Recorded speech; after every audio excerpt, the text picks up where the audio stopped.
Muy buenas noches, nuevamente en el Rimanaco y Panandino por la Independencia, el Foro Patrimonialista Cosco y la Universidad Yachay, en coordinación con las instituciones auspiciadoras, estamos desarrollando el primer Rimanaco y Panandino sobre el desarrollo nacional y regional, conmemorando el bicentenario de la fundación de la República Peruana, para analizar la problemática nacional, las políticas de Estado en el contexto del Pacto Andino y del bloque sudamericano. En esta oportunidad, nuestro tema a tratar es la geopolítica latinoamericana en el mundo globalizado. Para nuestra primera ponencia, invitamos al doctor Oscar Liendo para que haga la presentación del primer expositor, que es el doctor Oscar Paredes Pando. Por favor, doctor Liendo. Muchas gracias. Buenas noches. Tengo el placer de presentar al profesor Oscar Paredes Pando, quien es antropólogo graduado en la Universidad San Antonio Abad del Cusco y ha alcanzado el grado de magíster en conservación y gestión del medio ambiente en la Universidad de Andalucía, de doctor en mundos indígenas en la Universidad de Sevilla, y reconocimiento de la UNESCO a través de una medalla Simón Bolívar. En su vida profesional ha ocupado importantes cargos, entre ellos ha sido decano de la Facultad de Ciencias Sociales de la UNSAC, director ejecutivo del Plan Copesco, regidor de la Municipalidad Provincial del Cusco, y nos ha brindado valiosas publicaciones relacionadas a la región y el bicentenario, obra editada a la independencia del Perú, y se ha dedicado también a ilustrarnos y documentar el fascinante mundo amazónico. Gracias. Invitamos al doctor Oscar Paredes Pando a iniciar su exposición. Muy buenas noches. Primero agradecerles a todas las personas e instituciones que han organizado este evento. Pareciera que es el único en la ciudad y eso un tanto preocupa, ¿no? En consideración a los roles dentro de todo el proceso social y económico, no solamente de los últimos 200 años, sino de algunos milenios del Cusco. En fin, pero estamos acá para intercambiar opiniones y sobre todo para darles algunos alcances del tema que me han asignado, lo referente a la geopolítica. Bueno, lastimosamente pues no controlamos estos medios, estas tecnologías, y hay algunas dificultades. Si pudieran darme el acceso para compartir la pantalla. Adelante. Okay.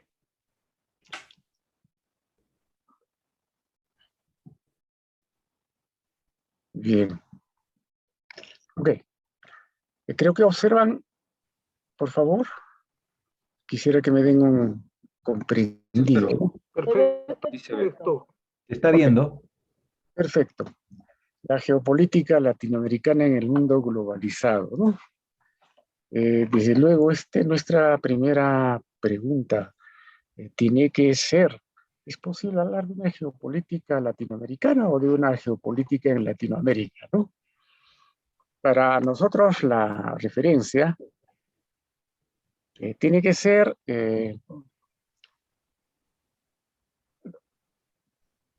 la cuestión conceptual, el sentido de supranacionalidad respecto de los estados-nación. Pero la geopolítica tiene como actor principal al Estado. Este es un problema teórico, desde luego, desde Hegel, ¿no? O sea, ¿qué motivaciones hacen de que surja el Estado?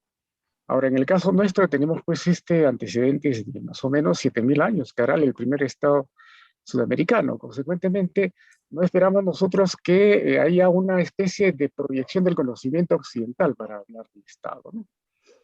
De manera que estos elementos son fundamentales, puesto que Latinoamérica en su conjunto representa el 13% 0.5% del planeta, hay 20 estados. Quisiera que tomen nota de este aspecto, de 20 estados, ¿no? A lo mejor hay 20 opciones geopolíticas, porque es el actor central el Estado. Desde luego, en un país como el nuestro y un continente como el nuestro, una de las características es la diversidad cultural, algo que no se ha querido aceptar estos 200 años. Imaginando una cultura nacional, yo me pregunto cuál cultura nacional en el caso peruano. Yo soy peruano como lo es el ciudadano de Moquegua, de Tacna, tal vez porque tenemos un DNI, o porque cantamos el himno, o porque tenemos una bandera. ¿Qué otros elementos nos hacen peruanos? Es bastante complicado, ¿no? Ahora, otro elemento, valga la redundancia, fundamental para tratar estos asuntos de geopolítica es la población. Desde luego, América Latina y el Caribe, 8.38%, ¿no? El gráfico, que está en la parte inferior, es algo que viene difundiendo hace poco la CEPAL, ¿no? Sobre la situación económica, el crecimiento que debemos tener, la recuperación, etc. Pero, sin embargo, se nos encamina hacia una supuesta polarización de geopolítica latinoamericana o geopolítica en Latinoamérica. Yo creo que me inclino por geopolítica en Latinoamérica, ¿no? Hay premisas. Básicamente la acción del Estado. Ojo, la acción del Estado. Poder y territorio ha constituido el núcleo de la geopolítica. ¿No es cierto? Ahora, el ejercicio de la geopolítica no es ajeno al sistema económico-político. Acá voy a divergir un tanto con algunas exposiciones que escuché en el transcurso de esta mañana, ¿no? Sobre determinadas heredades. La heredad en el caso del país, en el caso de las naciones, en el caso de las sociedades que tienen especificidades, parten de las características del Cusco. Y el Cusco, por supuesto, expresa también una síntesis de procesos políticos y de organización del territorio anteriores, mucho más atrás, ¿no es cierto? Estamos hablando de cara a los 5.000 a 7.000 años de formación del Estado. Ahora, en este ejercicio geopolítico, ¿no es cierto?, que no es ajeno al sistema económico, creo que debemos hacer una precisión. El modelo neoliberal, al reducir la acción del Estado en favor del mercado, ojo, al reducir la acción del Estado en favor del mercado, consecuentemente, el mercado se convierte en una especie de gestor, ¿no es cierto?, geopolítico de la macroeconomía. Ojo. Y el Estado, consecuentemente, solo le da legitimidad y legalidad a través de las normas, ¿no? Obviamente, surgen nuevos actores en el ejercicio del poder. Tal vez el ejemplo en el caso de nuestro continente es la Confederación, ¿no es cierto?, de Industrias y Empresarios de Sao Paulo, la CONFIESPI, que en el caso peruano tiene su réplica en la CONFIEP, ¿no? Otro elemento, la crisis de representación. Nosotros a veces nos ponemos de espaldas a este problema tan delicado de crisis de representación. Entonces van emergiendo formas a manera de simples aparatos electoreros y se acabó. Y eso es un problema serio, ¿no es cierto?, que debilita a la sociedad civil, desde luego al ejercicio de la ciudadanía. El otro aspecto que a veces dejamos de lado, ¿no?, es la imposición de la ideología de la desideologización. Y esto, bueno, a partir de los 90, por supuesto, la caída del muro de Berlín, etcétera, etcétera, ¿no?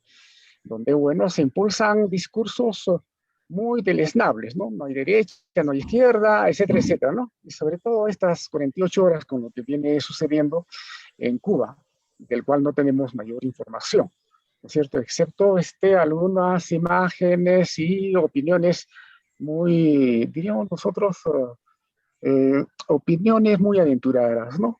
Porque no se ve en su contexto en conjunto. Bueno, es otro tema. En cambio, en el desarrollismo, ¿no es cierto?, que tuvo una vigencia hasta los años 80, hasta la década 80, obviamente el Estado era el principal actor de la geopolítica, ¿no? Vamos a ver a continuación estos casos. Ahora, otro elemento que concurre, ¿no es cierto?, a la práctica geopolítica es el régimen político. ¿Quiénes han privilegiado en Latinoamérica? Son los regímenes autoritarios, ¿no? Muy pocos los regímenes democráticos. Me hubiera gustado preguntarle este aspecto, por ejemplo, a la exposición que se hizo con relación al Pacto Andino. O sea, ¿dónde estaba el componente político, ¿no? ¿Qué tipo de regímenes impulsaron el Pacto Andino, ¿no? Como veremos en el caso de el espacio amazónico, hay otro tipo de componentes. Acá tenemos una perspectiva diacrónica, ¿no? Desde el siglo, o entre el siglo XV y el siglo XVI, inicios globalizantes. Ojo, la globalización no es que empieza por la década del 90. Hay indicios globalizantes y hegemonías imperiales de Occidente. Desde luego las monarquías, ¿no? El caso de Hispania, Portugal, Reino Unido, etcétera, etcétera, ¿no? Otro aspecto que a veces descuidamos es la prolongación de un conjunto de conceptos, ¿cierto? Descubrimientos, conquistas, nuevos mundos, etcétera, etcétera. Pero algo mucho más delicado, invisibilizamos de que estas tendencias iniciales globalizantes y esta prolongación conceptual, ¿no es cierto?, responde a la emergencia del capitalismo mercantil. No se trata de la gran aventura del señor Cristóbal Colón, etcétera, etcétera, ¿no es cierto? No se trata de un propósito en el cual va tomando forma, se va modelando el capitalismo mercantil, ¿no? Yo creo que tenemos que reafirmar nuestra heredad prehispánica, no hispánica, ¿no? Es algo que a mí me preocupó, una de las exposiciones, cuando se dijo, bueno, hemos heredado pues los espacios virreinales, las capitanías, etcétera, etcétera, y a partir de eso se ha modelado las repúblicas. Este gráfico de acá, que está en el lado izquierdo, ¿no es cierto?, es importantísimo. Vemos nosotros que diríamos que una macrocultura, ¿no es cierto?, casi llega a la cuenca de La Plata, ¿no? Eso de que las primeras expediciones de los bandeirantes tuvieron cada serios problemas en la cuenca del Alto Paraguay, ¿no? No es gratuito de que la primera constitución de la Argentina se publique en español y en quechua, que ellos reivindicaron como Higgins, inclusive, buscar un descendiente de Túpac Amaru para implementar un sistema político, cosa que no se ve en el Perú. Las razones, por supuesto, ¿no? Es esto lo que significó la perspectiva borbónica. La perspectiva borbónica fue una especie de respuesta, ¿no es cierto?, para superar la feudalidad, por cuanto le sacó una gran ventaja el sistema inglés que ampliaba los mercados, etcétera, etcétera. Consecuentemente no tenía alternativa el sistema borbónico, perdón, este régimen de los Borbones, de reconocer otros espacios con su propia capacidad decisoria, ¿no? O sea, los virreinatos, ¿no? El caso de La Plata, estas capitanías, etcétera, etcétera. Y estos son hitos importantes que hay que tomar en cuenta. Si nosotros reflexionamos el bicentenario desde el Cusco, desde luego la perspectiva es otra, porque acá el 24 de marzo de 1534, al fundarse el Cabildo, prácticamente nace el Estado colonial, porque los dos alcaldes y los regidores reconocen al gobernador. ¿Quién era? Pizarro. Y recién de ese momento, Pizarro ejerce su función de gobernador, que había sido designado todavía desde 1528. Igual el caso de Lima para nosotros es importante, porque si nosotros pudiéramos escribir 3, 4 líneas de lo que significan los logros de la República, uno de ellos, y lo más ingrato, es de que este es el país más centralizado de Sudamérica y el Caribe. Por eso tenemos 30% de la población en Lima. Lima se funda el 18 de enero de 1535, ¿no es cierto? Consecuentemente, nace el Estado centralista con los siguientes elementos. Ojo. 1, territorio. 2, sede de gobierno. 3, conocimiento. ¿Por qué conocimiento? Porque si en 1536 se fueron la primera escuela parroquial por disposición, ¿no es cierto?, del rey, no del papa, no del papa, años más tarde dispone de otra cédula para indagar cómo va ese propósito de españolizar a los indios y a los mestizos, a los criollos, etcétera, etcétera, ¿no? Y bueno, pues el balance era 0. Consecuentemente, en Cusco en 1548 se funda los estudios generales que viene a ser la universidad. Nace la universidad en 1548 para América, acá en el Cusco. Desde luego el comisionado informa en Lima y el cabildo dice, eso tiene que funcionar acá, no en Cusco. Y por eso sale la cédula real de 1551. Y empieza a funcionar la Universidad de la Ciudad de los Reyes, porque el nombre de San Marcos vino después de 20 años. Son aspectos que podemos entrar en una exposición tal vez mucho más puntual. Estado, territorio y poder, Sudamérica, ¿no es cierto? Acá ya vemos cómo se da una especie de desmembramiento de lo que fue la Yala, que es el continente, ¿no es cierto? Tal como conocieron los taínos, la primera población con quienes tomaron contacto los aventureros, ¿no? Este fue el único proyecto de confederar 5 estados andino-amazónicos. A nosotros la historiografía nos dice la Confederación Perú-Boliviana. Esa es una versión muy cuestionable. Uno de los grandes problemas que nosotros tenemos es que damos ya por sancionados muchísimas versiones, ¿no? Y creo que el gran aporte en reflexionar el bicentenario tiene que ser volver a revisar, volver a releer todas las fuentes. Entonces no era tanto lo que se nos decía, el señor Santa Cruz buscaba confederar Perú-Bolivia. No, el proyecto, imagínense, era confederar 5 estados. Uno de ellos era el estado surperuano, ¿no es cierto? El estado del Amazonas. Si nosotros recordamos, por ejemplo, qué ocurrió en 1898, ¿no? Maynas e Iquitos declara su autonomía. Dicen, nosotros nada tenemos que hacer con ese Estado peruano porque no tenemos ningún vínculo, nos llegan los productos de Europa, etcétera, etcétera. Consecuentemente, nosotros debemos funcionar como Estado tal cual fue el propósito, ¿no es cierto?, de aquel señor Santa Cruz. Entonces, este aspecto, por ejemplo, está para reestudiar, reflexionar. Este propósito, este gran proyecto fue el leitmotiv de la geopolítica chilena. Ojo, ¿no? Con Diego Portales, como vamos a explicar. Y acá pueden observar ustedes en el segundo mapa, ¿no?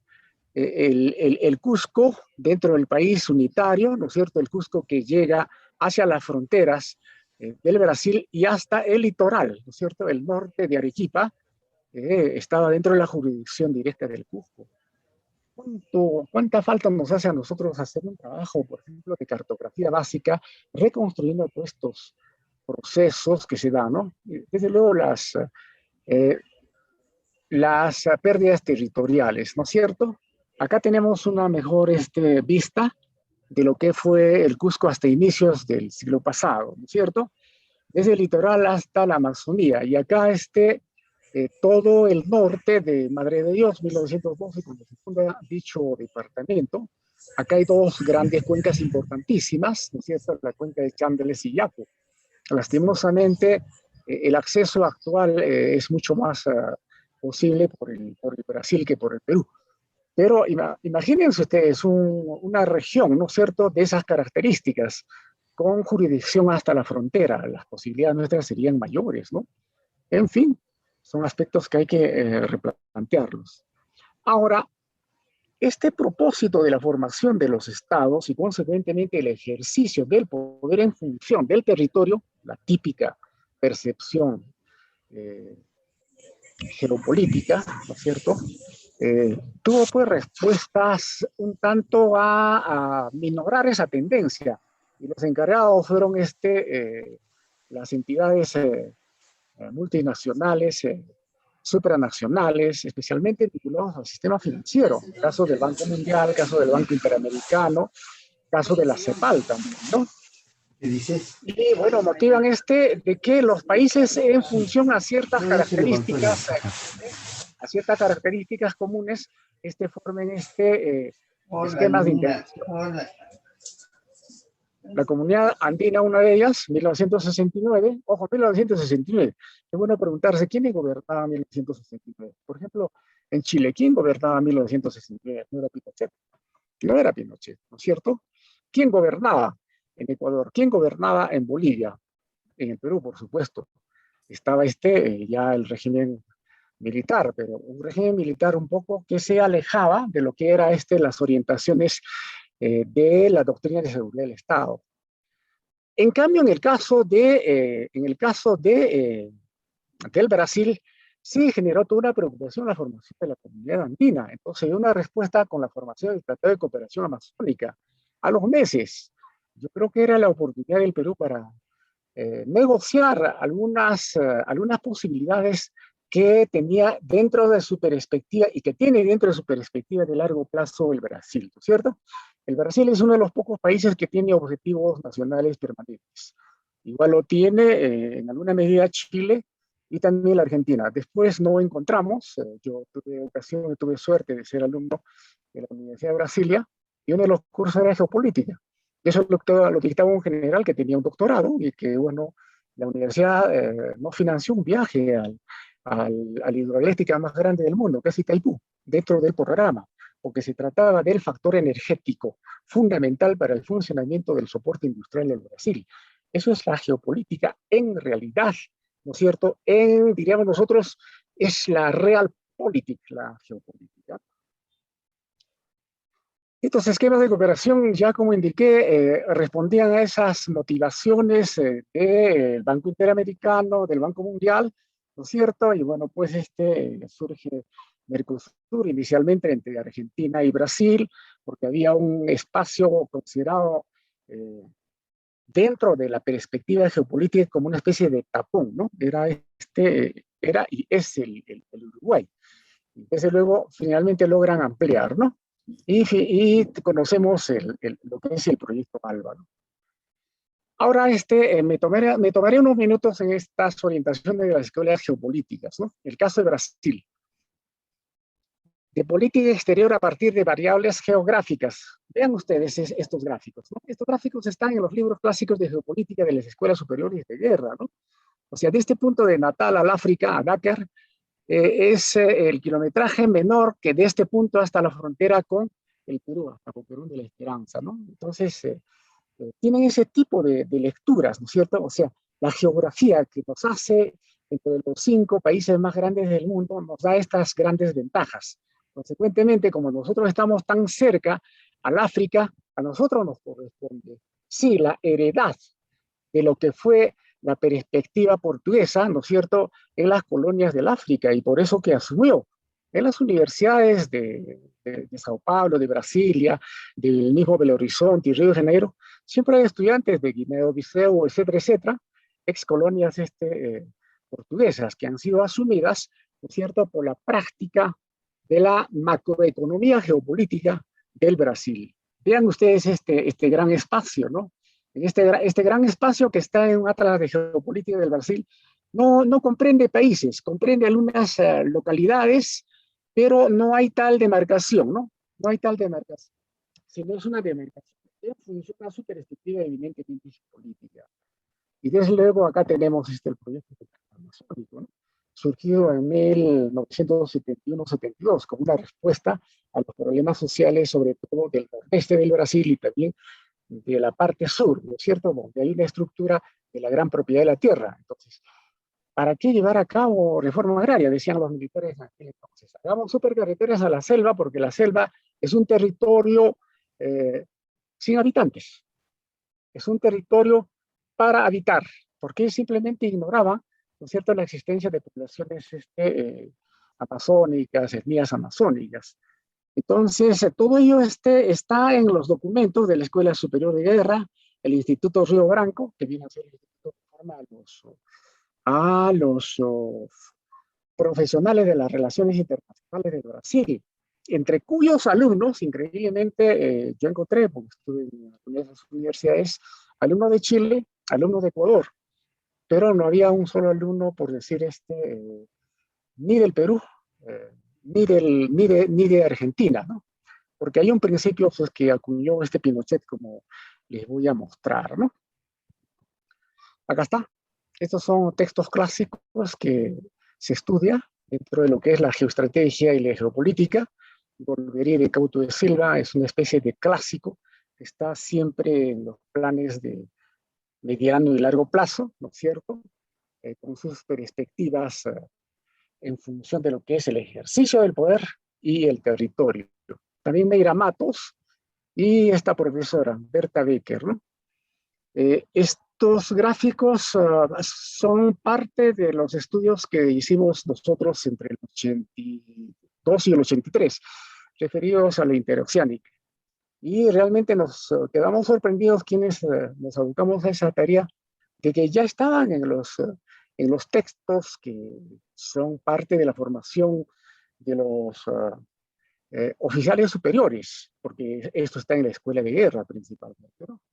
Entonces, el Brasil, que es la octava economía del mundo, tiene pues estas características y sobre todo está en el mundo de la academia, porque yo les podría hablar de hace 20 años atrás, o un poquito más atrás, creo, en que aquel que aspiraba a ser un oficial superior o un general tenía que pasar por una universidad mínimamente aprobando cursos de maestría en ciencia política, relaciones internacionales principalmente, ¿no es cierto? De modo que también se da una formación del recurso, entre comillas, recurso humano capaz de reflexionar sobre estos aspectos. El caso de la Argentina también, ¿no? Un país que tuvo el más alto Producto Interno Bruto del mundo hace más de 100 años. Una de las líneas privilegiadas es la producción alimentaria, altamente estratégica, ¿no es cierto? No olvidemos de que después de la crisis de la Segunda Guerra Mundial, quien dotó de alimentos prácticamente a Europa fue la Argentina, ¿no? Carne, chalona, etcétera, etcétera, trigo, etcétera, ¿no? Y últimamente se vio en el conflicto que tuvo con Inglaterra, ¿no es cierto? Las Islas Malvinas. Este es un libro que no sé por qué razones no ha sido traducida, ¿no? El libro editado en 2014 sobre los secretos de la guerra de las Malvinas, que para Inglaterra es fatal, ¿no? De manera que son pocos los países, vamos a ver el caso chileno, ¿no es cierto? Variables geopolíticas. Isla de Pascua, obviamente, ¿no es cierto? Canal de Beagle y las Malvinas. Las Malvinas está dentro de la geoestrategia de Chile, a pesar de que no tiene, digamos, ninguna perspectiva, ¿no es cierto? Dado el alejamiento, etcétera, etcétera. Pero le permite, pues, una relación privilegiada con Inglaterra. Por eso que gran parte de la información que en aquel conflicto de los 80 obtenía Inglaterra era de la Marina de Guerra de Chile, ¿no? Y se quedaron con muchos equipos, etcétera, etcétera, ¿no? Y la geopolítica en el campo macroeconómico, ¿no? No debemos olvidar de que el mercado de metales de Londres es el que establece gran parte de los precios, principalmente de cobre. ¿Y quién es el principal productor de cobre en el mundo? Por supuesto que Chile. A pesar de que ni siquiera el señor Pinochet, ¿no es cierto?, se atrevió a privatizarlo, porque creo que todos entendieron muy bien lo que les dijo Salvador Allende. El cobre es el salario de Chile. Cuiden ustedes históricamente esta nuestra posibilidad, ¿no es cierto? Los esfuerzos de Milton Friedman, premio Nobel de Economía, uno de los grandes abanderados del modelo económico, no lograron de que la totalidad de las empresas públicas sean privatizadas. En cambio, en el Perú y en el Cusco, sobre todo, empezamos por descapitalizar a través de la privatización de Tintaya, ¿no? Este libro es importante, está en los lugares donde venden textos. Biografía militar y política de Pinochet. Ahí señala el tiempo que estuvo en la Escuela Superior de Guerra de Ecuador, dictando los cursos de geopolítica y geoestrategia. Y él empezaba sus clases con esta expresión: tu vecino es mi mejor amigo. ¿Para quién era ese mensaje? Obviamente para el Perú. Decía el Perú, ¿sabes qué?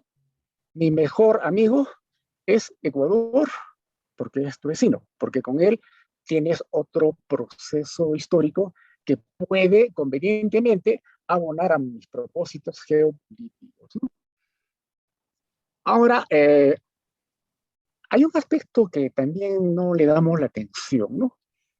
¿Cómo se lee desde las esferas del análisis académico las tendencias de conflictos bélicos entre Perú y Chile, ¿no? Para Chile hemos tenido ya 3 guerras, ¿no es cierto? La primera, el establecimiento de límites del Estado Inca hasta el río Maule. que eso lo aprendemos aún en los colegios, ¿no es cierto? Y que, bueno, los mapuches, etcétera, etcétera, no permitieron la expansión del Estado Inca. Consecuentemente, para la lectura del proceso histórico-político, esa es la primera guerra. Y la segunda guerra es de que logran su autonomía porque Chile fue considerado capitanía. Y recién la tercera es la Guerra del Pacífico. En cambio, para cualquiera de nosotros que hemos recibido esa información de una historiografía muy sesgada, la Guerra del Pacífico es el único conflicto que hemos tenido, ¿no es cierto? Y es bueno conocer el pensamiento de Diego Portales. Diego Portales puso bastante atención a ese proyecto de confederar 5 naciones, el Estado surperuano, el Altiplano, el Norte, etcétera, etcétera, ¿no? Y prácticamente la motivación de la geopolítica chilena se encuentra en las tesis de Diego Portales, que consideran los mismos chilenos como fundador de Chile, ¿no? Les decía, nosotros somos un país que históricamente hemos llegado hasta el Atlántico, pero se ha hecho gradualmente de esos territorios la Argentina. Al final nos han reducido en una especie de tirita pegada hacia el Pacífico y hacia el Atlántico. ¿Qué será de nuestro futuro? ¿Qué estaba llamando? ¿A qué estaba llamando? ¿No? Estaba llamando a la reflexión para formular objetivos nacionales permanentes. Y uno de los objetivos nacionales permanentes, bueno, tienen pues su soporte en esta expresión, ¿no? Por la razón o la fuerza. Por la razón o la fuerza. Y en el caso peruano es firme y feliz por la unión. En el caso del Brasil es orden y progreso. Entonces son ideas fuerza que contribuyen a formular, ¿no es cierto?, objetivos nacionales permanentes, planes de largo plazo, etcétera, etcétera, ¿no? Entonces, es esta en breve síntesis, ojalá que haya aprovechado los 20 minutos, creo que me excedí en algunos minutos, pero este asunto de la geopolítica requiere pues reflexión y muy bien, los felicito a ustedes.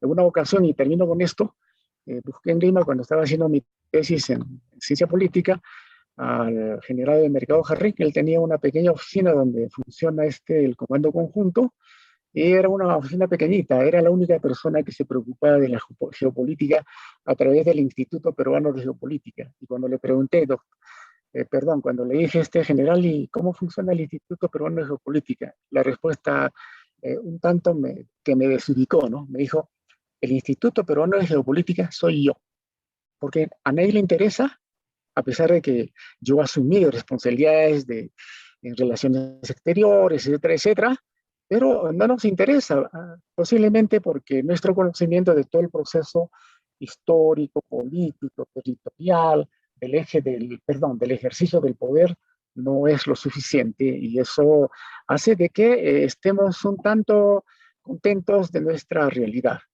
Con esto termino mi exposición, con todo gusto si existe algún alcance, ¿no?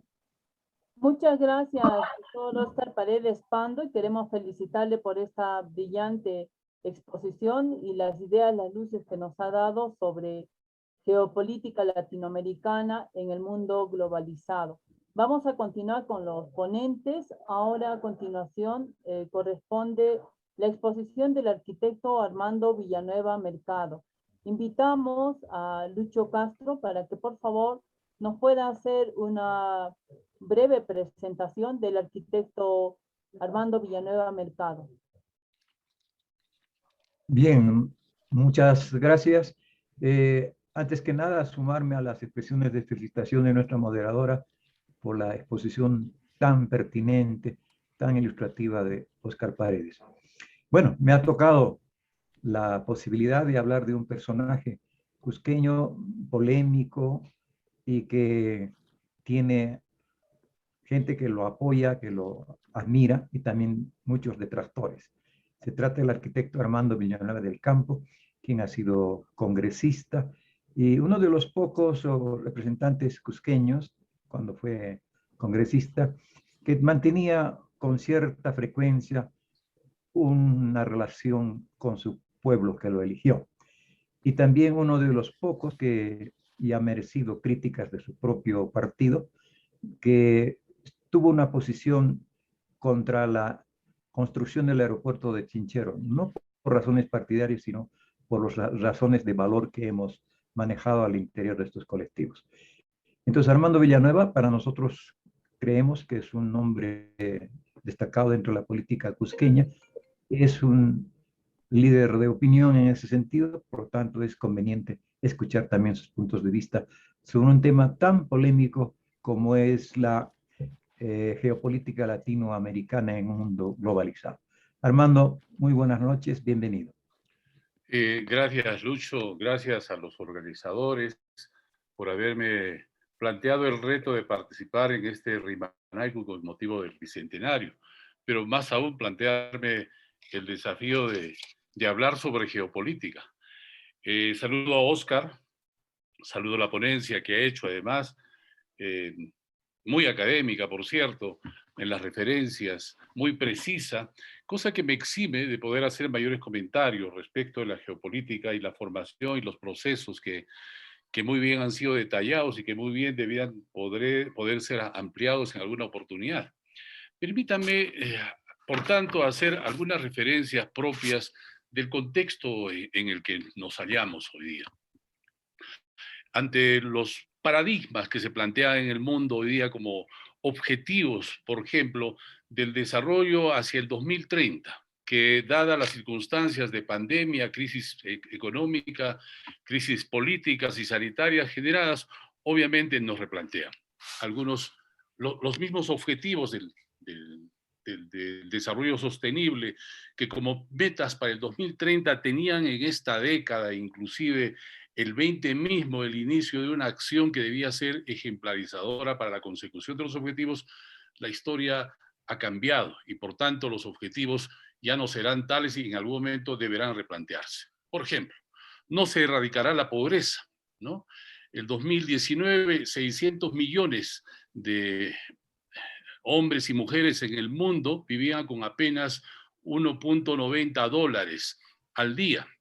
La pandemia ha invertido esa reducción de pobreza que se tenía como tendencia en el mundo. Una expresión de esas, obviamente, es el Perú, que ha elevado la pobreza a sus pobres, tanto extremos como pobres, en un 50% aproximadamente, al punto que si teníamos un promedio del 20% con posibilidades de reducción hacia el 2019, hoy día está por encima de los 30%, del 32%, producto justamente de la crisis sanitaria, económica y la pérdida de empleos e ingresos que hemos sufrido, no solamente en Perú, en Latinoamérica, sino en el mundo.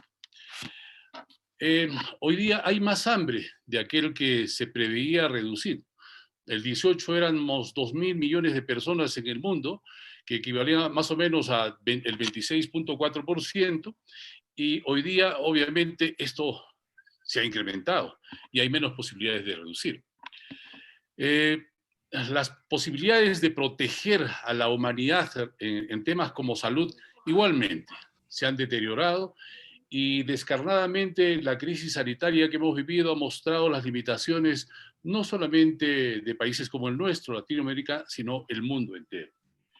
La educación igualmente hoy día ha tenido un incremento de limitaciones que obviamente no harán de ella precisamente uno de los objetivos a conseguirse el 2030.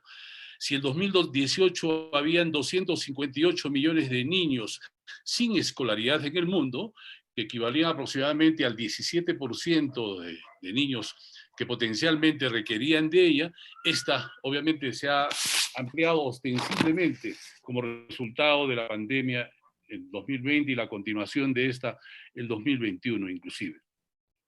Las mujeres que son, digamos que, quienes más pierden respecto de las potencialidades de equidad de género que empezaban a trabajarse y conseguirse, hoy día obviamente sufren de mayores consecuencias respecto de la mayor violencia que se ha descubierto, se ha tenido como resultado de los procesos de confinamiento.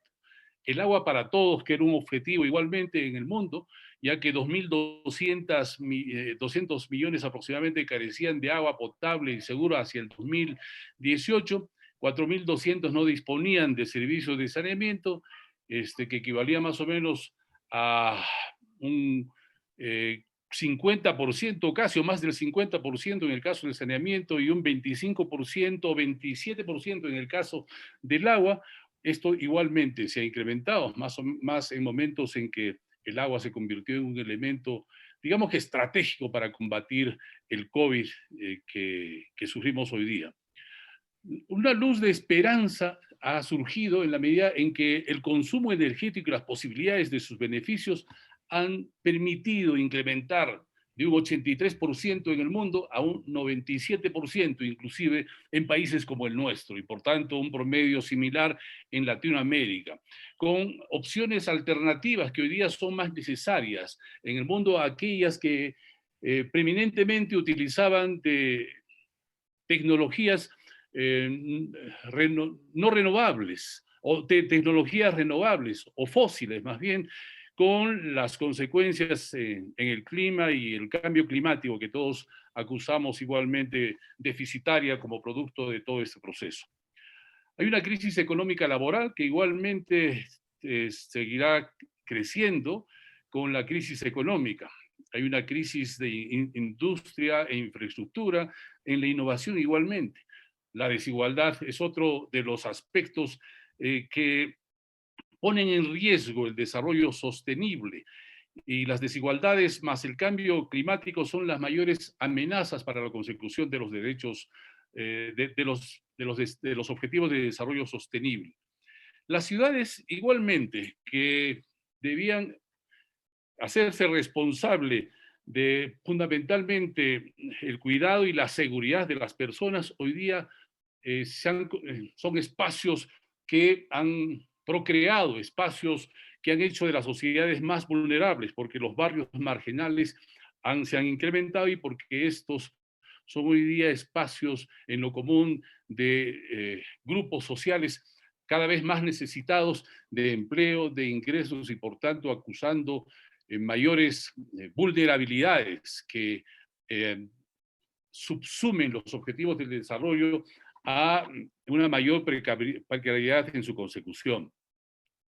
Hay más calor hoy día, y por tanto los objetivos que se habían previsto para evitar el calentamiento global hoy día tiene más o menos el 1.1% o 1 grados centígrados, que hacen inviable la posibilidad de que hacia el 2030 se pueda conseguir alcanzar el 1.5 como máximo, o evitar que los 2 grados centígrados previstos en el Acuerdo de París. Los mares siguen siendo los espacios más maltratados, hay menos árboles en el mundo, no hay paz para los refugiados. Estos se han incrementado en los últimos tiempos en todos los continentes. El nuestro es una expresión de ello. Venezuela es uno de los países que ha exportado mayores cantidades de ciudadanos no satisfechos con el funcionamiento de sus estados. Estos más o menos son las expresiones de aquellos objetivos que, planteados como conseguibles al 2030, debían reducir la pobreza al cero, debían evitar el cambio climático y debían permitirnos un desarrollo que nos permitiera al mismo tiempo mayor acceso a la salud, a la educación, a mejores condiciones de bienestar en todo el mundo. ¿Cuáles son las condiciones o cuáles son las características de Latinoamérica en ese contexto? Me he permitido hacer algunos análisis respecto de las cifras sanitarias producto del COVID en el mundo, ¿no? Así tenemos que por informes hoy día, respecto del número de infectados en el mundo, que más o menos tiene hoy día, el 2021, unos 7.440 millones de habitantes, con las cifras y relaciones que nos ha mostrado Oscar en una de sus primeras diapositivas. 48 millones de estos 182 habrían sido contaminados en Europa. Solo 40 millones en Asia. Digo solo 40 millones en Asia, porque hay que considerar que Asia tiene aproximadamente 4.760 millones de habitantes. El caso de Europa, que tiene similar número o mayor número de de contaminados es de 448 millones de habitantes. El caso de Latinoamérica, con 637 millones, habría alcanzado hasta la fecha 37.562.000 contaminados, ¿no? En el caso de Norteamérica, que más o menos tiene 370 millones de habitantes, habría conseguido 35 millones de infectados hasta ahora, habría tenido más bien. El caso de Medio Oriente, el caso de África, que con 1.300 millones, realmente llaman la atención, porque solo habrían tenido 5 millones en el caso de África, 5.518.000 infectados. ¿Por qué estas referencias? Porque estas son las referencias básicas que nos permiten luego saber que a nivel continental, ¿no es cierto?, hay, por ejemplo, Europa habría tenido 2.820.000 de fallecidos. Frente al Asia, ahí rectifico la interpretación. El número de fallecidos a nivel de Europa, ¿cierto?, que habrían sido 1.264.228 aproximadamente, de un total de 4.107.000, equivaldrían al 30% de fallecidos en todo el mundo. El Asia habría tenido solamente, con 4.700 millones de habitantes, solo 577.000 fallecidos, que equivalen al 14.07 de los 4 millones fallecidos. Latinoamérica, con 1.276.824 fallecidos, tendría aproximadamente, acusaría el 31.08 del total de fallecidos. Norteamérica, con 630.000, el 15.35, y el Medio Oriente, con 214.000 y picos, el 5.21%. Que dan unas cifras que realmente deben merecer, digamos que la atención nuestra. Porque cuando hablamos del número de fallecidos por millón, Europa nos da un promedio de 2.820 fallecidos por millón. ¿Cuánto el Asia? 121.4 por millón. 121. Hay una diferencia aproximadamente de 25 veces en relación a Europa. Cuando hablamos de Latinoamérica, el promedio es de 2.002 fallecidos por millón. En el caso de Norteamérica o Estados Unidos, Alaska y Canadá, 1.704.69 por millón. El Medio Oriente, 669. Y miren, hay otra cifra que debe llamar la atención. Solo 109 fallecidos por cada millón en el caso de el África, ¿no? Pareciera que las mayores consecuencias, no solamente en cuanto a infectados, sino también en cuanto a cómo se preservaron las vidas por el número de fallecidos, estos habrían atacado de modo más contundente o habrían sufrido de modo más contundente Europa por el número de fallecidos por millón, 2.820, o Latinoamérica, 2002, que son las mayores cifras. Pero estas cifras, ¿no es cierto?, se hacen mucho más, digamos, expresan una realidad más patente cuando empezamos a analizar las realidades tanto de Europa como de América, porque estas cifras se parecen mucho, se acercan mucho, ¿no? Así Estados Unidos nos ofrece o nos da cuenta de un promedio de 1.638 fallecidos por cada millón. La India, de la que se ha ido hablando en los últimos tiempos respecto de esta última cepa que ya se dice estaría en Perú inclusive, denominada Delta, solo habría generado 307 fallecidos por millón. En el caso del Brasil, 2.525. En el caso de Rusia, 944. El Reino Unido, conjuntamente España, Alemania, se parecen mucho en sus cifras. Alcanzan un promedio casi de 1945, 1958, en el caso de Italia 2111. En el caso de Perú, la cifra obviamente tiene que ser preocupante, porque cuando evaluamos las cifras de fallecidos en Perú, estas suman 5.900 por cada millón, que duplican y más inclusive las cifras. ¿Por qué ocurre esto? no hay duda, como se ha dicho, que por la fragilidad no solamente del sistema institucional, del sistema sanitario, de la salud, sino por cómo se ha asumido la responsabilidad de responder a esta pandemia en el 2020 y el 2021 inclusive. Ahora, ¿cuáles son las relaciones de estas cifras entre que fundamentalmente son graves en el caso de América Latina y Europa fundamentalmente? No así en el caso del África y el Asia, ¿no? ¿Cómo se condicen con las cifras a nivel, digamos, macroeconómico o con las cifras de desarrollo humano? Evaluadas las variables que se evalúan para definir el desarrollo urbano en el caso de Europa, de el Asia, de América Latina, vemos que son determinantes. Porque mientras el desarrollo humano, en el caso de Europa, está en un estándar fundamentalmente alto, y en el caso de algunos países muy alto, en el caso de América Latina, estas cifras e índices de desarrollo humano acusan fundamentalmente índices que debieran motivar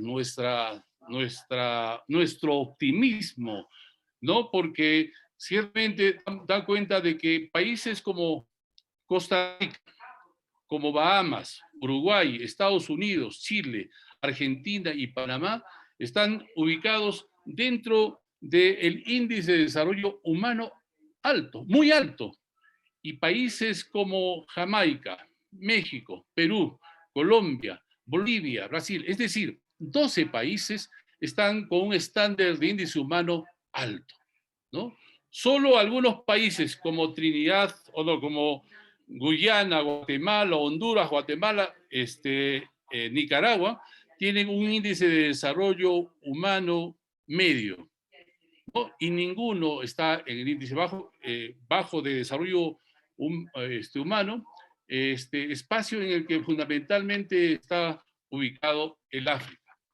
Cuando evaluamos otros aspectos vinculados al desarrollo, por ejemplo, de América Latina, vemos que hay algunos elementos de índice que debían merecer una evaluación mucho más específica. Por ejemplo, ¿cuál es la producción, el PBI de Latinoamérica en relación, y por tanto el PBI per cápita de los países latinoamericanos en relación al mundo? Mientras países del primer mundo, los países más ricos hoy día en el mundo, acusan ingresos per cápita de 81.440 en el caso de Singapur, Brunei 71.788, Kuwait 68.861, los Emiratos Árabes 67.000, Noruega 64.139, Irlanda 63.301 o Suiza 57.427, los estados latinoamericanos estamos en un promedio mucho menor.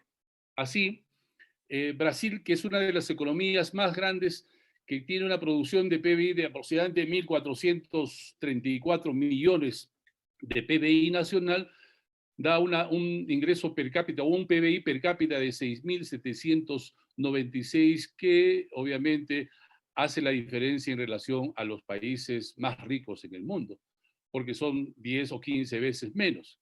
El caso de México, de 8.473, con una economía que produce como PBI 1.076, es sintomático, ¿no?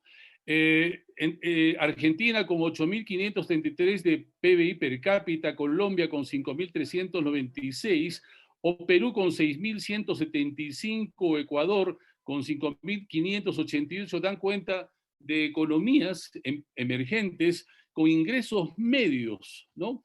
Porque ciertamente hacen la diferencia entre algunos países que han alcanzado superar los 10.000 dólares de PBI per cápita. Es el caso de Chile, que ha alcanzado 13.234, Puerto Rico, que tendría 33.051, o Costa Rica, que está por encima de los 12.049, o Uruguay, que está por encima de los 15.917, casi 16.000, o Panamá, que está por encima de los 12.312, o Trinidad y Tobago, que ciertamente está cerca de los 15.380. A diferencia de Haití, que está en un promedio de 1.264, Nicaragua 1.869, no hay referencia respecto de Cuba, sí de Bolivia, que estaría en un promedio de 3.337, y en el caso de Perú estamos por encima de los 6.175, ¿no? ¿Por qué estas referencias? Porque esta capacidad productiva que se traduce en estas cifras de PBI nacional y PBI per cápita, nos permiten afirmar que Latinoamérica tiene una potencialidad que debería ser reafirmada, porque en términos traducidos al desarrollo humano, estas cifras nos ubican dentro de los índices de desarrollo alto y muy alto, inclusive con muy pocos países con índices de desarrollo humano bajos, cosa que obviamente nos permiten apreciar con optimismo las posibilidades de potenciar la Latinoamérica en el contexto mundial, más allá de los efectos coyunturales que las políticas sanitarias y sus resultados en contaminados y fallecidos nos muestran. Estos ingresos medios que son mayoritarios en el contexto latinoamericano, obviamente nos ponen a pensar en cuál es el desafío que nos corresponde hacer de acá para adelante como Latinoamérica para integrarnos globalmente al mundo, no solamente respecto de las economías, sino del desarrollo, que es uno de los paradigmas que nos plantea los objetivos de desarrollo sostenible hacia el 2030. Así, hay algunos aspectos que ahí deben resaltarse para ver cómo nos integramos y cómo potenciamos en estas circunstancias estas posibilidades de Latinoamérica respecto del mundo. Podemos ser, por tanto, cabe preguntarse, ¿podemos ser la generación que sea capaz de corregir, redefinir el desarrollo y contribuir en la consecución de estos objetivos de desarrollo sostenible planteados mundialmente por la Organización de las Naciones Unidas hacia el 2030? Pues las cifras lo dicen. Las cifras fundamentalmente macroeconómicas y la generación y creación del PBI. No solamente eso, la ubicación en los índices de desarrollo humano altos y medios y muy altos, inclusive de los estados latinoamericanos, también es otro elemento. Claro, estos índices favorables que nos debían estimular positivamente no se condicen con los índices, por ejemplo, de percepción de la corrupción, que dice mucho de la ética no solamente de nuestras sociedades, sino fundamentalmente de la ética de las élites del poder instaladas en los estados latinoamericanos. Porque esta percepción determina que nuestros países estén calificados dentro de los estratos de mayor corrupción en el mundo, a diferencia de los países más ricos, más desarrollados, con mayores índices de desarrollo humano, que obviamente están en los lugares con una menor percepción de corrupción. Es el caso de Islandia, es el caso de Suiza, y en el caso de Latinoamérica, obviamente hay algunos países a los que habría que mirar para seguir su ejemplo. Es el caso de Uruguay, que está en el 21 lugar, digamos, uno de los lugares más inferiores de percepción de la corrupción. Es el caso de Canadá, que está en el 11º lugar. No así el Brasil, que está en el 94 lugar, es decir, como uno de los países más corruptos en Latinoamérica. O México, en el 124. ¿No? El caso de Perú, obviamente, es un caso que debe merecer igualmente nuestra atención porque igualmente ha incrementado esta percepción respecto a la corrupción, porque de haber estado en los años anteriores en el 78º lugar y más, hoy día está en el 94 lugar. Ecuador está en el 92, República Dominicana en el 137 lugar, y el caso de Haití, que está en el 170º lugar, se parece mucho al de Bolivia, que está en el 124. Es decir, este es un tema que debía igualmente merecer nuestra atención, porque ciertamente es determinante de aquello que en el futuro pueda pensarse como responsabilidad para los estados.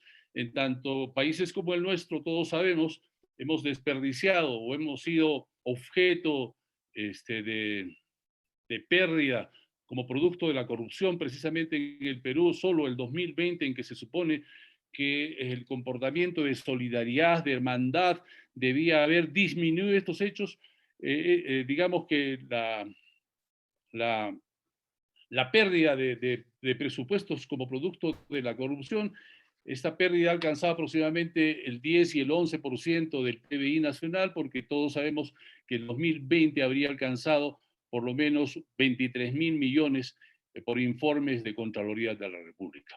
Es decir, las posibilidades del desarrollo sostenible que se han buscado con estos objetivos al 2030, ciertamente tienen que tener estos elementos de evaluación y análisis para ver cuál es la perspectiva que pueden tener países como el nuestro, países latinoamericanos en el concierto mundial, siendo que la performance económica, la performance productiva de nuestros países emergentes dan las posibilidades y nos hacen pensar que sí es posible dar los pasos necesarios para seguir adelante y hacer posible que el desarrollo que hasta ahora ha conseguido pueda ir ratificándose en los siguientes años y demás.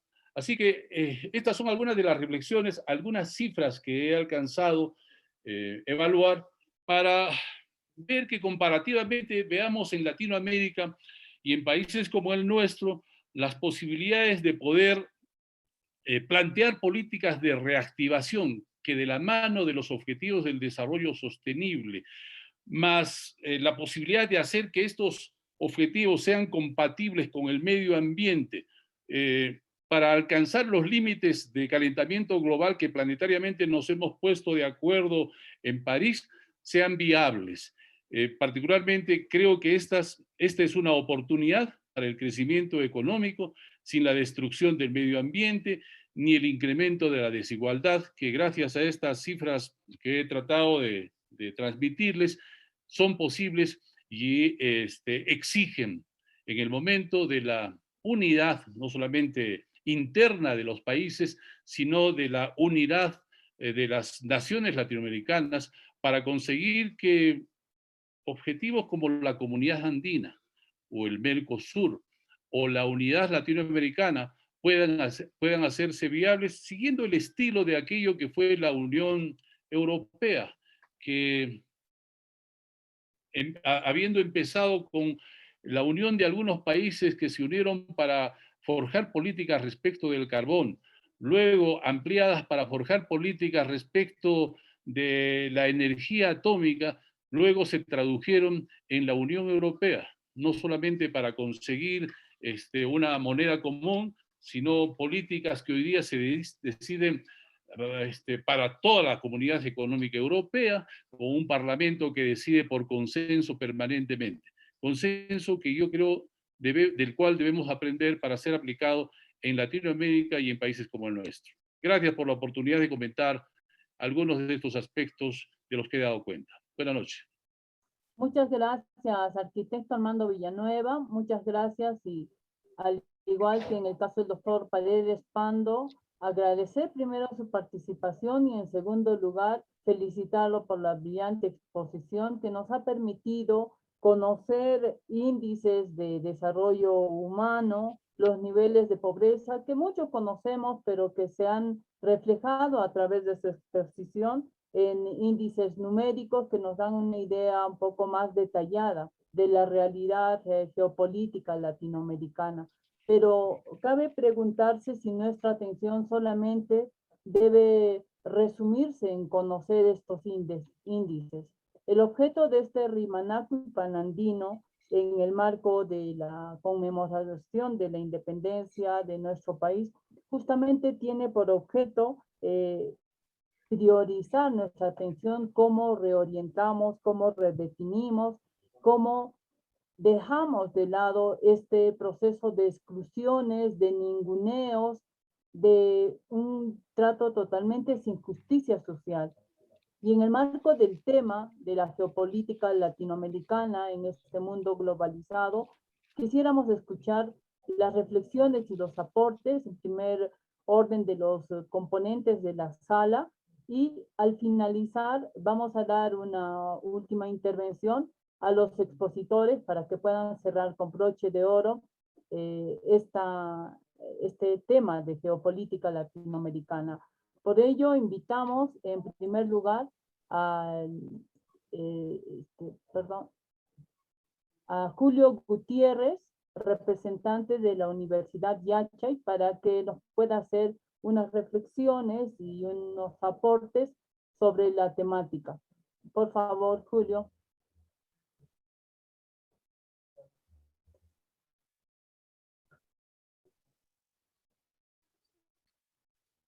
Julio. Bien, parece que tenemos problemas. Invitamos en todo caso a Lucho Castro. Muchas gracias, aunque no debiera participar. El tema es sumamente amplio, como decía Oscar, tendríamos que incluso algunos de los temas tratarlos en más extenso, porque así se amerita, ¿no? Porque han quedado muy cortos los minutos que les hemos asignado a cada uno de los ponentes. Sin embargo, creo que a esta altura de nuestro Rimanaku y con todo lo que hemos escuchado, se hace imprescindible buscar los mecanismos de auténtica y de integración, por lo menos, del subcontinente sudamericano, al amparo de un ideario inspirado en las culturas originarias que, como se dijo anteriormente, también han tenido un proceso y una normatividad jurídica que ha sido desconocida por los sistemas colonialistas, indicando que estos no conocían la lectura, no conocían la escritura, no tenían pensamiento filosófico, etc. O sea, ningunizando el valor de nuestra sabiduría. Entonces, en ese sentido, inspirados en ese pasado cultural, histórico, vigente, no se ha perdido, tendríamos que buscar una integración latinoamericana, pero por lo menos sudamericana. Para esto, nuestros ponentes creo que nos han dado algunos indicativos, sin embargo, creo en su exposición final podrán redondear la idea. ¿Cómo alcanzamos esa indispensable y necesaria integración sudamericana? ¿Cómo iniciamos esto desde el Perú? Y tal vez, atrevidamente, desde el Cusco lanzamos esta alerta, porque el Cusco fue la capital de la civilización togantinsuya. Gracias. Muchas gracias. Invitamos también en la sala a Ramiro Valdivia. Sí, muchas gracias, Tika. Muchas gracias a los expositores. Algo que se me ha ocurrido por el tema de geopolítica es justamente mirando esos saberes ancestrales que consideraban a la Tierra como un ente vivo, que lo es, porque de ella nos viene la vida, ¿no? Es que en esa búsqueda de unión y dadas la crisis ambiental generalizada, global, ¿no? Es como incorporando estos derechos a la madre tierra podemos alcanzar esa tan necesaria unión en Latinoamérica, especialmente por los índices mostrados, ¿no? Por el arquitecto, de que sin mayor ingreso económico tenemos índices de desarrollo altos. Entonces, eso es una posibilidad que si la contrastamos contra el norte desarrollado, con gran uso de energía, nos muestra una posibilidad abierta. Solamente eso, gracias. Muchas gracias y queremos ahora sí invitar para el cierre con su intervención y absolviendo estas participaciones en el mismo orden de la exposición al doctor Óscar Paredes Pando.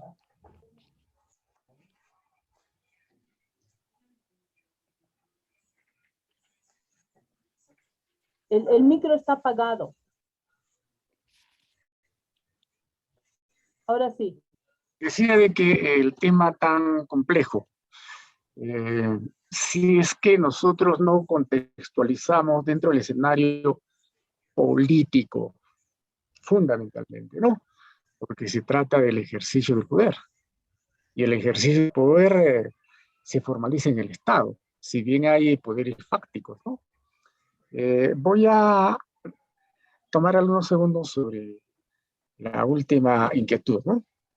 El asunto de la relación hombre-naturaleza. La relación hombre-naturaleza también responde a un proyecto político, ¿no es cierto? El hecho de que el hombre subordine a la naturaleza, desde luego, rompe una posibilidad de una relación armónica.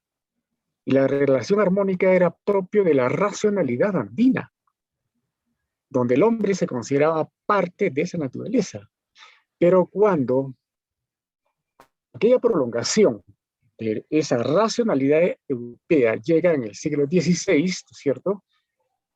Esa relación horizontal se rompe, pues. Entonces se genera, ¿no es cierto?, una subordinación de la naturaleza y vienen los grandes problemas por una parte. Por otra parte, no nos olvidemos que la naturaleza también tiene su propia dinámica, es algo que no escuché esta mañana. No todo es cuestión de decir, bueno, es efecto de la acción antrópica. No, tiene su propia dinámica la naturaleza. No olvidemos de que la última glaciación terminó solo hace 10.000 años y el hombre ya estaba en este continente, de acuerdo a las dataciones hace mucho tiempo atrás. Ahora, dentro de esa posibilidad, ¿no es cierto?, de tomar en consideración variables ambientales en el desarrollo humano, y muy bien que hizo referencia a los IDH, a los índices de desarrollo humano de Armando, y lo felicito. Uno de los componentes es eso, ¿cierto? Además de la educación, distribución de la riqueza, esperanza de vida al nacer, etcétera, etcétera, ¿no? O sea, ¿en qué medida nosotros promovemos el desarrollo? ¿En qué medida nosotros atendemos nuestros requerimientos? En un país que se da hasta el lujo, entre comillas, de importar papa, importar quinoa, de por sí nos dice el modelo de desarrollo que está vigente. Y tenemos temor a un nuevo pacto social. Solo un nuevo pacto social, y saben de qué estoy hablando, especialmente Tira, solo un nuevo pacto social podrá garantizarnos una imagen objetivo de este país a largo plazo, descentralizado, pluricultural, democrático, por supuesto, ¿no? El otro aspecto es de que cómo lograr la articulación de los países latinoamericanos dentro de estos grandes propósitos. Es atendiendo mutuamente nuestras demandas. Ejemplo, en la relación Perú-Brasil, la gran demanda que requiere el Brasil no son los minerales. Ellos tienen minerales mucho más que nosotros en Carayás, pero sí tienen un problema serio en el asunto energético.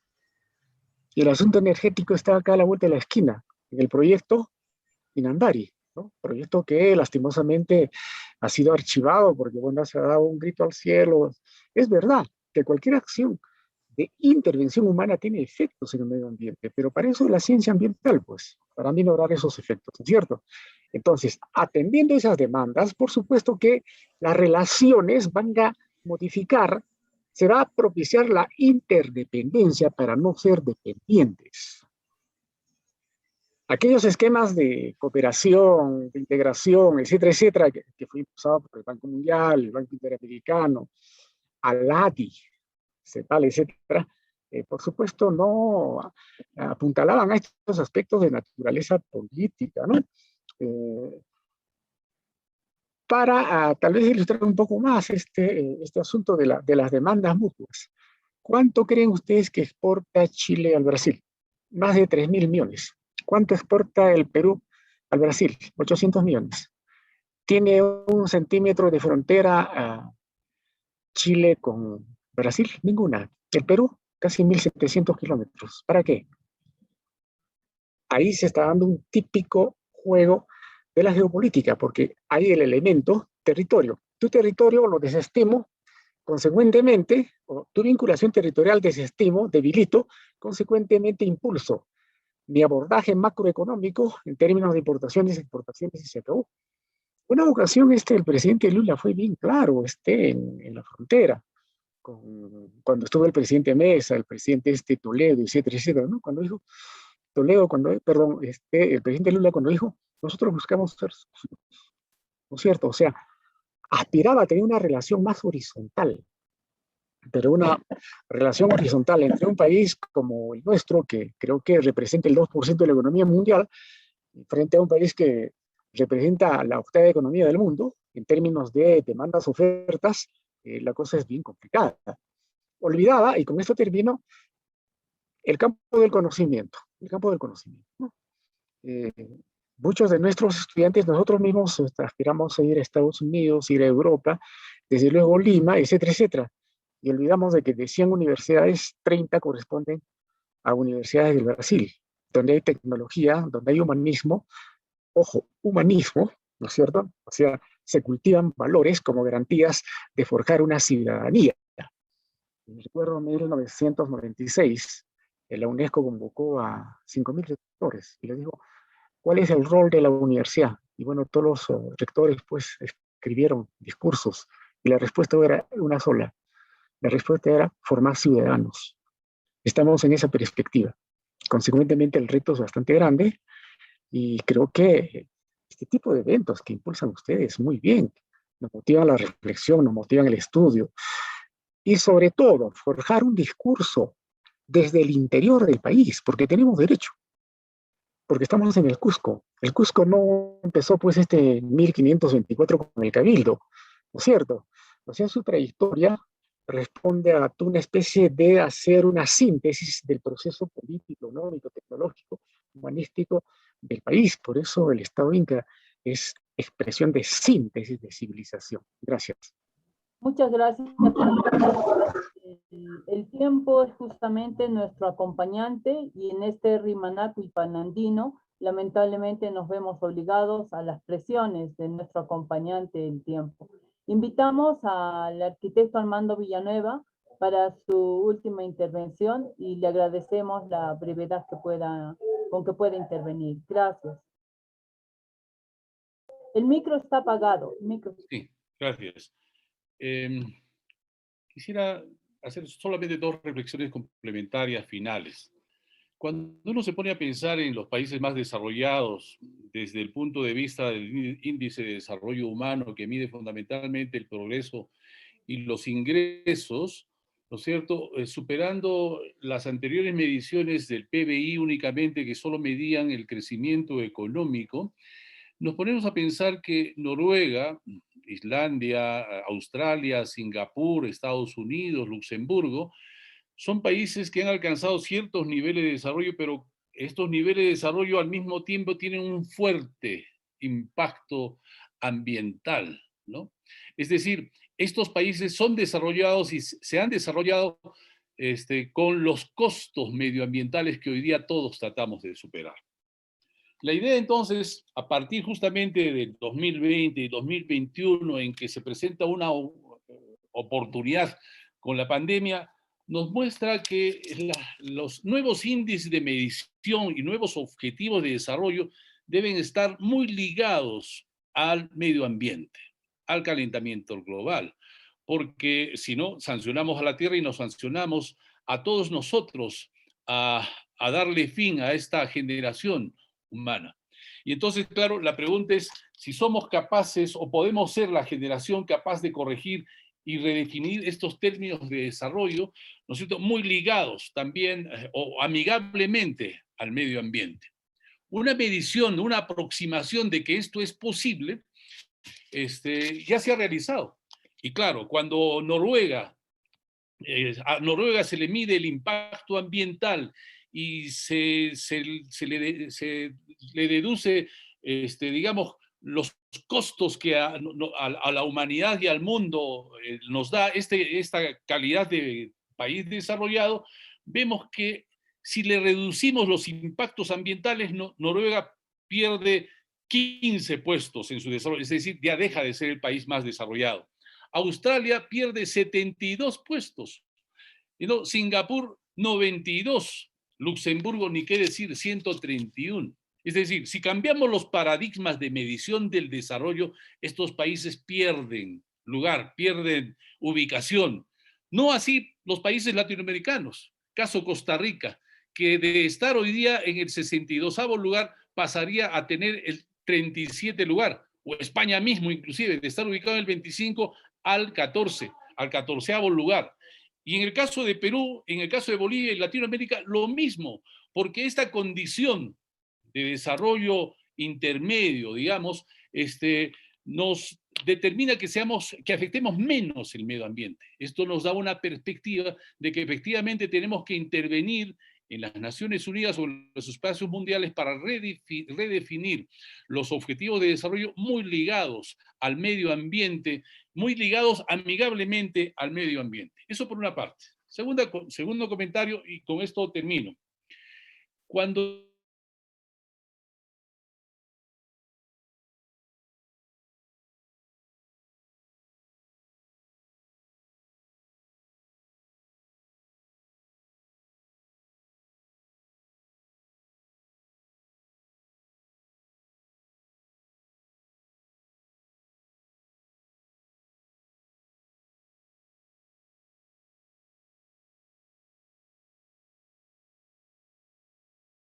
nos permita beneficios propios en sectores como el turismo que acabo de señalar. Gracias por la ocasión. Un saludo a todos los participantes, a Yachay, las felicitaciones correspondientes y el impulso correspondiente para que sigan adelante con este tipo de reflexiones en este año del bicentenario de la proclama sanmartiniana. Gracias. Muchas gracias, arquitecto Armando Villanueva.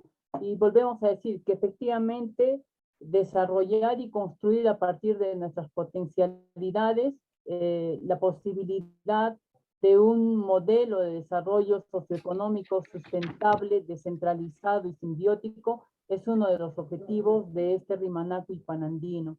Y a partir de ello, poder demandar y contribuir a la formulación y aplicación de políticas públicas para acabar con eso que se ha referido, acabar con la pobreza y lograr la igualdad de oportunidades para todos los habitantes de la República.